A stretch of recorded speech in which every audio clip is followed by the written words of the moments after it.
Hey everyone, welcome back to the Excellence Nothing Less podcast. I'm your host, Netta J, and I'm thrilled to be here with my friend, Tara Manaford. How are you today, Tara? Hey Netta, we are going to get deep today. I want to address something I find very fascinating. I was looking at other YouTube channels, and many have questions about the case of Charlie Kirk. I have similar questions, but are they asking the right question? I don't think they are. So, stick with me and I will show you what I mean. Oh, how interesting. So, what question would you pose? So I want to pose this question to our audience.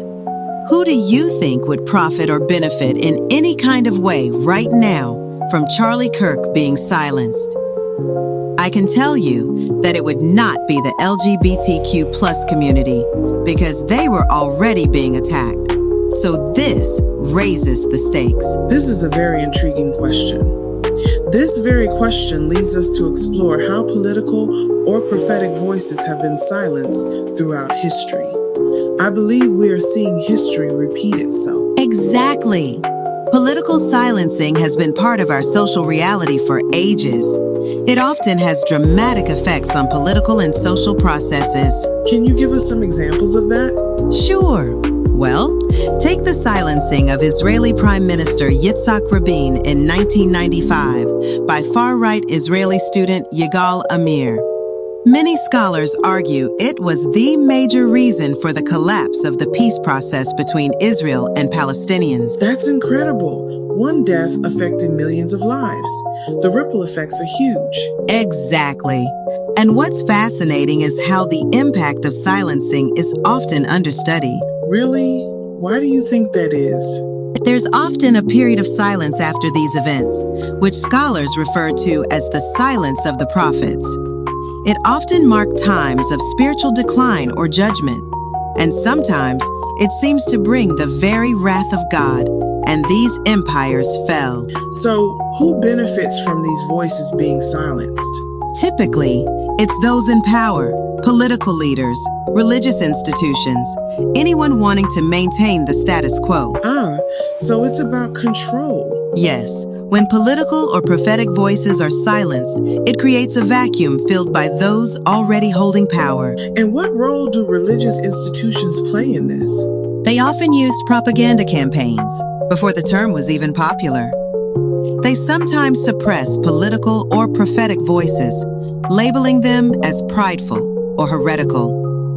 They even use scripture as a tool, not for salvation, but for justification. That's a powerful observation. But how has this evolved over time? Today, it is amplified by social media campaigns, institutional rejection, and spiritual gaslighting. Well, that is interesting. I feel I've heard something like this before. That's because you have.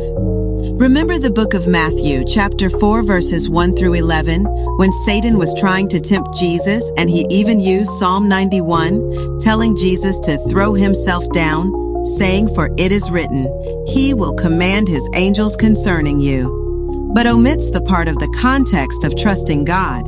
And Jesus' response was, "It is also written, ye shall not tempt the Lord your God," from Deuteronomy chapter 6, verse 16. So when you see religious institutions twisting scripture to justify their actions and it doesn't work, they often revert to more extreme measures to maintain power and control. The only thing you have to do is look back at biblical history, the Pharisees, Sadducees, Herodians, and scribes, and what they did to Jesus in collaboration with Rome. And it's not just about power. There's a financial angle too, right? Yes. Most of these institutions profit from maintaining control over religious or social dynamics. Are there any positive aspects to these periods of silence? Interestingly, they often create anticipation for new prophetic voices, like a pressure building. That's intriguing. Can you give us an example from history? The intertestamental period spans about 400 years of prophetic silence before the arrival of John the Baptist and Jesus. So there's a cyclical nature to this pattern? Yes, historical studies show this cycle of silence and renewal appears consistently. What about modern examples? Are we seeing similar patterns today? Definitely. In modern religious movements, periods of control often lead to reform movements. How do these cycles typically end? They often end with new prophetic voices emerging to challenge existing power structures. What can we learn from understanding these patterns? Recognizing these dynamics helps us resist them today. Societies that protect true voices tend to be more just. So, what's the key takeaway for our listeners?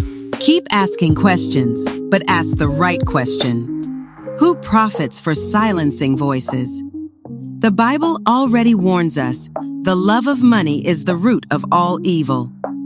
Why do you think they silenced Jesus? Truth always threatens their narrative, so do not stop asking questions, even if they run out of answers. Such a fascinating discussion. Thanks for tuning in to the Excellence Nothing Less podcast. Stay faithful, stay humble, and seek truth, for nothing less than excellence will do.